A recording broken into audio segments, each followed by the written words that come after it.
Ketika kita selalu menghadirkan Allah dalam kehidupan kita, maka apa yang ditanya itu akan terjadi. Kuncinya cuma satu. Dalam hidup kita harus senantiasa menghadirkan Allah dalam hidup kita. Sehingga kita selalu merasa diawasi. Tapi kalau kita melupakan Allah, udah kita merasa nggak diawasi. Makanya ketika kita ingin melakukan sesuatu, ingat kepada Allah. Caranya seperti apa? Merasa atau menghadirkan Allah dalam kehidupan kita. Itu aja. Setiap persoalan hadirkan Allah. Ketika kita dalam kondisi senang, mau beli rumah, hadirkan Allah. Ya Allah, aku ingin membeli sebuah rumah. Berikanlah takdir yang terbaik. Minta di tempat mana, lokasinya seperti apa. Bimbing ya Allah. Agar rumah itu adalah rumah kami yang membawa ketentraman. Membawa rumah kebaikan. Tapi dananya kurang ini ya Allah. Tambahin. Seperti itu. Sehingga Allah akan atur. Oh yang ini, yang itu. Kamu nanti akan ketemu dengan orang-orang yang mengarah kepada rumah yang sesuai dengan harapan kita.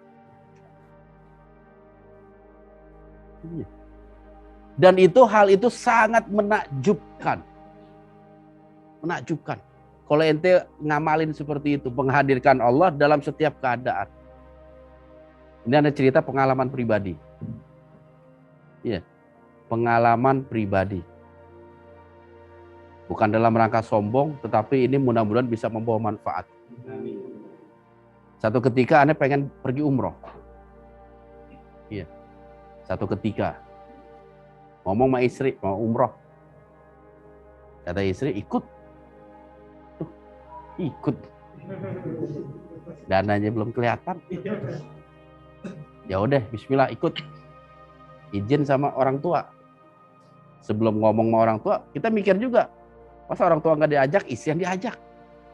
Padahal surga kita ada di ibu. Akhirnya ngomong, ikut bertiga umroh. Pas abis ngomong semua bertiga ini setuju, abis maghrib bengong. Karena apa? Duit belum megang. Belum ada duit. Tanya ke teman, kapan mulai pembukaan umroh? Waktu itu pembukaan awal di bulan Desember, 3 bulan lagi.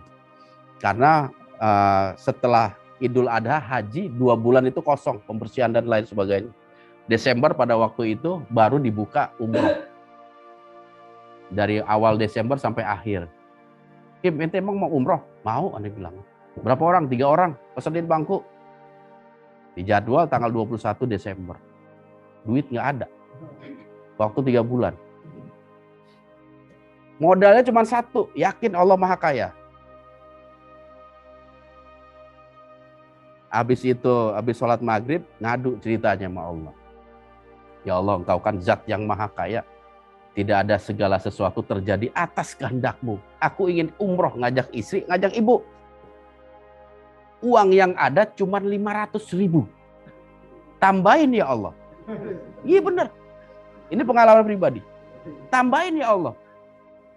Aneh besok pagi aneh nabung 500.000. Ya Allah, nih aku ingin niat umroh 500. Tambahin sisa aja. Sebulan sebelum berangkat lunas. Sekitar 60 juta berapa waktu itu? 63. Modal 500.000. Cuma di saat itu memang ujian besar. Ada rezeki yang gak terduga. Tiba-tiba dapat rezeki, ada yang ngasih ini. Yang di luar dari akal kita. Begitu kita terteguh, ini kan bukan rezeki yang memang kita inginkan atau yang kita udah kalkulasi, dapat segini, masukin tabungan. Pokok rezeki yang bukan perencanaan kita, masukin tabungan. Akhirnya pas. Sebulan sebelum berangkat, 63 juta. Itu pengalaman pribadi.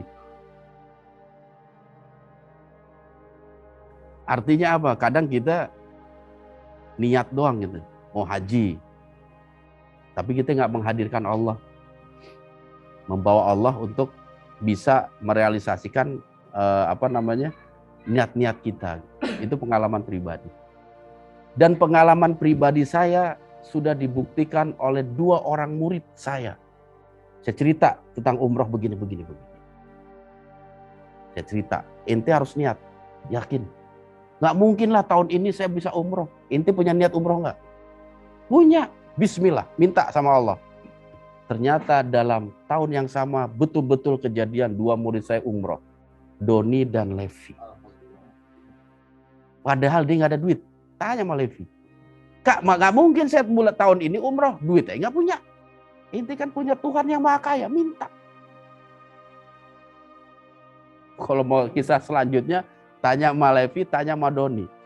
Dia umroh tanpa mengeluarkan duit sepeser pun. Apalagi Doni. Don, ente gaji berapa? Sekian-sekian. Kalau nabung sebulan ente bisa sanggup berapa? 200.000. Berapa tahun ente nabung? Ya, waktu di pengajian. Tapi ente harus berangkat. Doni, Malevi tahun ini harus berangkat. Ente bilang begitu. Wah, duitnya gimana? Ente minta sama Allah, Zat yang Maha Kaya. Dan kejadian dua-duanya berangkat dalam waktu bersamaan, dalam travel yang sama. Jalan bergandengan, sakitnya juga sama di sono. Iya, itu Masya Allah. Kalau kita punya sebuah keyakinan kepada Allah, tentang Allah, luar biasa. Banyak sekali keajaiban yang bisa kita rasakan.